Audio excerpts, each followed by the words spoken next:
What will win in a drag race between a Ferrari SP3 and a Pagani Huayra? Well, I'm going to find out by racing them over the standing quarter mile. Ferrari versus Pagani, beauty versus brutality. You need to check this video out. Today I'm going to show you what it's like to drive the Pagani Huayra Roadster BC from a first-person point of view. One of the most gorgeous hypercars to ever be created. This one sits at an MSRP of near $5 million.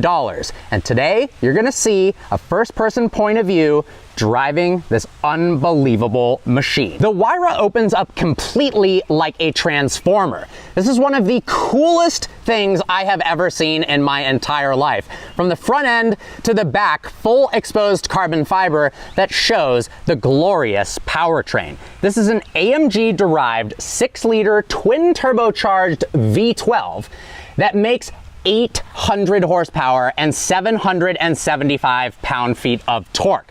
0 to 60 happens in 3.3 seconds, and it's got a single clutch 7-speed automated manual transmission. That's probably the only weak point of the entire car. This thing is way too cool. The aerodynamics in the back are absolutely incredible. We have this stationary fixed wing for extra downforce. Then we have these active flaps right here, and a massive rear diffuser as well. One of my favorite parts about the car is this quad titanium exhaust that is so gorgeous. It says BC on the exhaust, and I also love these triple taillights. The interior of the Huayra Roadster BC is as gorgeous as the exterior. Everything in here is an absolute work of art, from the speakers to being able to see this massive floating roof scoop in the rear view mirror. I love the fact that they were able to integrate a roof scoop even though this is a Roadster. The red plaid seats, the contrast stitching, the carbon fiber in the doors, everything is as high quality as you could possibly imagine. Speaking of quality, how insane is this key? It's literally a Huayra BC key. It's shaped exactly like the car, and then you just plop it right down here in this leather compartment. That is just absolutely amazing. That being said, if you do take it apart, it is an actual Mercedes key, like just the basic Mercedes key underneath it, which is kind of funny. I mean, how gorgeous is this steering wheel? It feels so great in your hands. Drive mode select from snow mode, comfort, sport, race, traction control all the way off. We've got turning indicators on the steering wheel itself, as well as the horns. We've got the front lift button over here, and then look at how gorgeous the instrument cluster is. This beautiful aluminum. The graphics here aren't that great. We'll fire it up in a second and I'll show you a whole bunch of switches here. Everything is just so high quality. And then this gearbox, not only can you shift it with the paddles, but this is one of the best feelings in the world, just clicking this back and forth. More cars need to have this. Now, this knob was actually inspired by the Porsche 917, Horatio's favorite car. Oh man, let's fire this thing up. Click this button. Absolutely incredible. All right, behind the wheel of the Roadster BC now. To turn it on, click this massive start-stop button. Look how beautiful this gear selector is. We are in drive right now, neutral, pull the paddle, first gear, and off we go. The first thing you notice in this car is that roof scoop noise right behind your head. It is so intoxicating. Oh my gosh.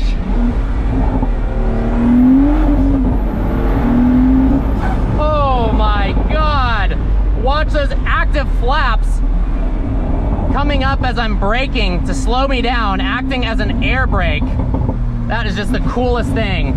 The amount that this car pops and bangs is unbelievable. I was not expecting that at all. But there you go, V12 twin turbo Mercedes engine. It's gotta have some crackles for the AMG. But this thing is so much faster than I was expecting. It's just ridiculous. But when you really think about it, Pagani gets a bad rap for being a art car and not a performance car. This thing has 800 horsepower and weighs 2,750 pounds dry. That's a power to weight ratio better than a 765 LT, which everyone knows to be an extremely fast car.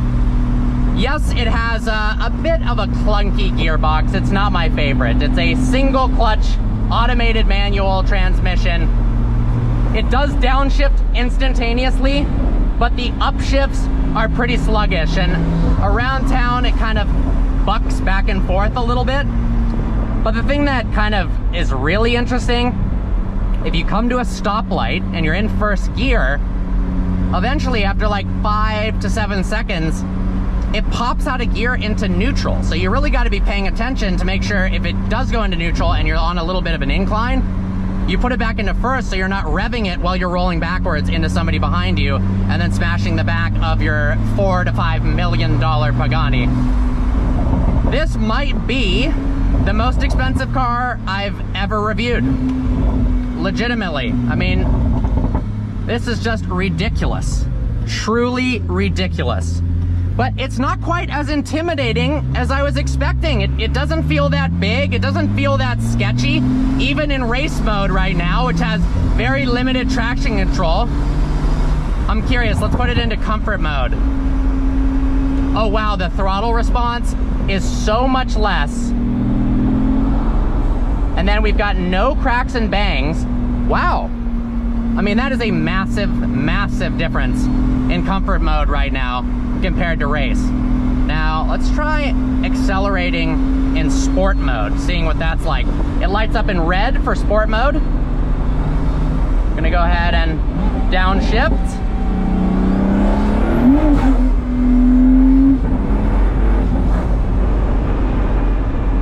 Interestingly, in sport mode, it seemed to have lost more traction than in race mode.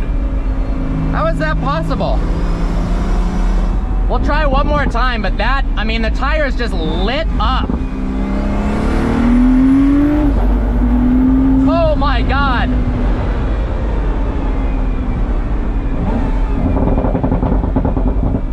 This is legitimately terrifying. It says warning, driving for track mode only. Well, sorry. This thing is wild. I just wasn't expecting this, you know? They're so beautiful. Look, it's even got a snow mode. That would be ludicrous, going in the snow.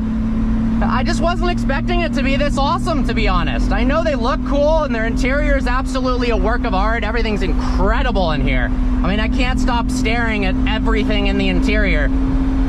But yeah, I didn't expect it to have this much drama and to be this gnarly in a Pagani. And man, this has radically changed my opinion of the brand. I am a way, way bigger fan of Pagani after driving this car. The driving dynamics of the Pagani are a revelation. Sure, the single clutch gearbox isn't perfect, but with a 2,750 pound dry weight and 800 horsepower, this car shreds any expectations.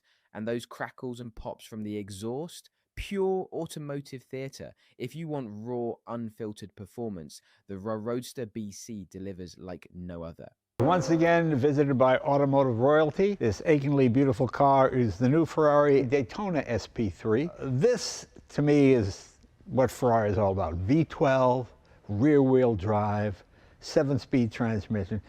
This is brought to us courtesy of our good friend, Mr. David Lee, Ferrari collector extraordinaire. David, come on in. Good to see you. You've outdone yourself. I love it. You know, I love this not red. I like the green. Yeah, this is part of my relish collection. The relish, you have the mustard and the mustard and ketchup, and now the relish collection. What he's referring to is all his Ferraris are yellow or red. Yeah. And this, I think this is just a beautiful, beautiful car. And it's a classic design. It looks like the car that won Daytona back in, what, 67, I think it was. Yeah, yeah. This is my favorite kind of Ferrari. I know the new hybrids are interesting, the 90 and all that. They are interesting, but they feel fast the way a lot of cars feel fast now. This feels fast the way Ferraris feel fast. You know, that's what I find exciting about it. I know you're going to appreciate it. Yeah, for sure. Oh yeah, just beautiful. Beautiful, beautiful engine compartment.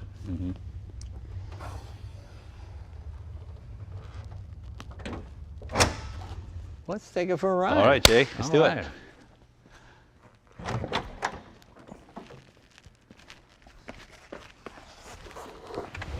Oh, very nice. I think it's one of those, like, the seats don't move, but the pedals go back and forth if you need it. Very nice. And our start is right here. Push right the here. tires. We go.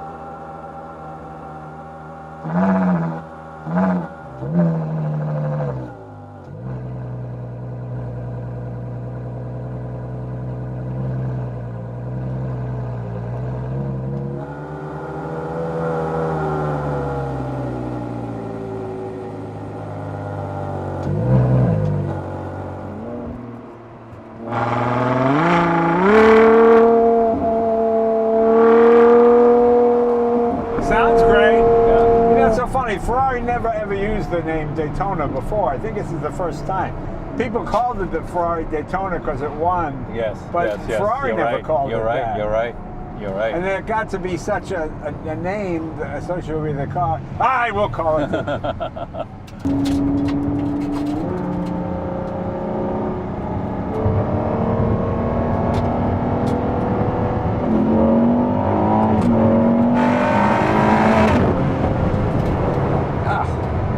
I can drive this thing all day. And it's so docile. It drives so nicely. Yeah. Yeah. I mean, you got everything. You got big cubic inches. You've got 4 valves. You got overhead cams. It revs to 9,500 RPM. Yeah. Which is pretty amazing. Yeah. Wow, I'm so glad you like this car. Oh, I love this thing. This is fabulous. I mean, when you're in it, I don't mean this like an insult, you feel like you're in an MG. It's very small. You feel very small. And because of the controls are power assisted, it's very light. So you don't realize how wide and big this car is until you see it from the outside. From in here, it feels like you could, go down a little 2-lane road. I'm sure you probably could, but yeah. You think there's some value in it being very wide? I mean, well, the value is you've got a big wide footprint. It's harder to tip something over if it's long and wide, you know what I mean? Okay. I mean, the trick is not getting tickets in this thing. I mean, at 4,000 RPM, you're not even halfway to the rev lane. That's amazing. See, I like this one. Now, the other Ferrari had over 1,000 horsepower. Right. This is 829, which in any real-world situation is more than enough. Right. But if really using it, you get to use it all. It's great. Yeah. Because the rest of the car is so quiet, you can get more noise from the exhaust. Because the rest of the car isn't putting up a racket. The beauty of the Daytona SP3 is that it isn't just about raw numbers. The car feels right at home on the road with an effortlessly smooth drive and a near perfect balance. Ferrari may have left the hybrid trend behind, but this V12 powered gem proves there's still a place for analog thrills in the modern world of supercars. 3, 2,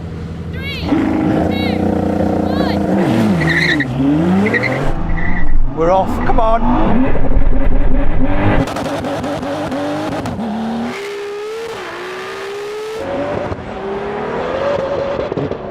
Dropped it.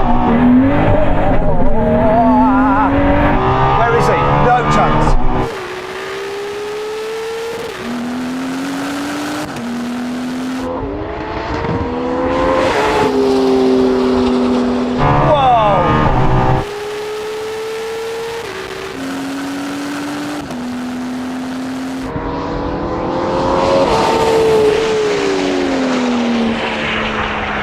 Sam, why?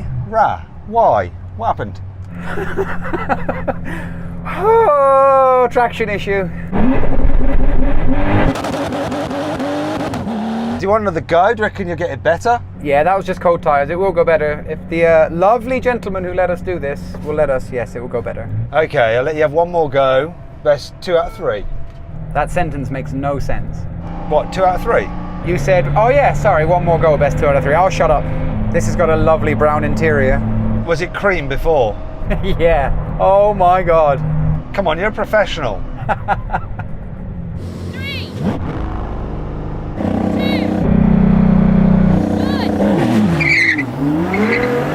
All close.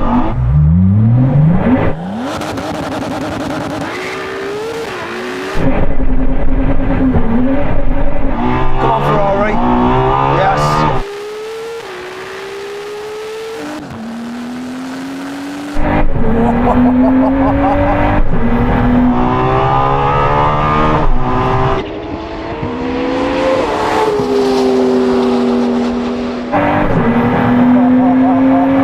Yeah, he's got traction issues. This is quick.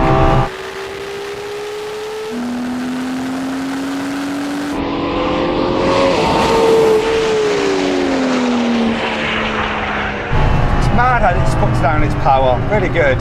Same issue? Yeah, same issue. It's a £4 million issue. Do you know what we're going to do? 4 million, what? Same here, snap. Okay, right, what we'll do is the thing, and then we will actually do something a little bit different. So let's compare the times. So then, what exactly happened? Well, the Ferrari won. It completed the standing quarter mile in 10.6 seconds. The Pagani took 11.2 seconds. 3, 2, 1.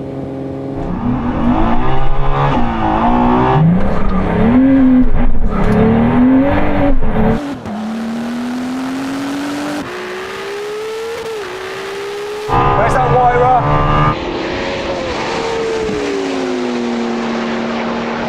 Is he coming back? Coming back!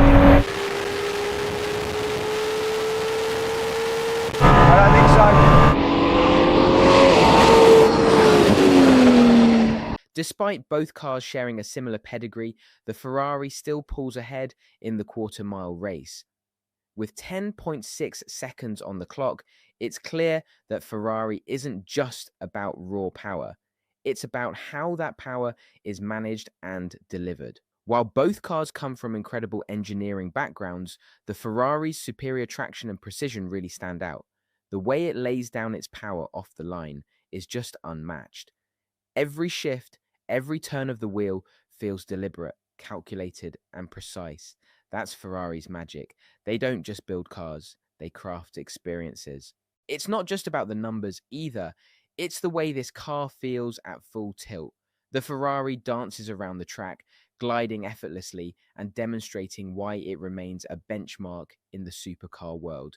And let's not forget, while the rival car struggled a bit with traction issues, the Ferrari's grip and stability were dialed in perfectly, proving that Ferrari's focus on aerodynamics and handling doesn't just shine on paper, it translates to real-world performance. As we wrap this up, it's easy to see why Ferrari continues to dominate the field. It's not just about being fast, it's about being fast, reliable, and elegant all at once. And that, my friends, is why Ferrari remains at the top of the game. Thanks for joining us today. We'll see you in the next one, where we dive even deeper into the world of speed and performance.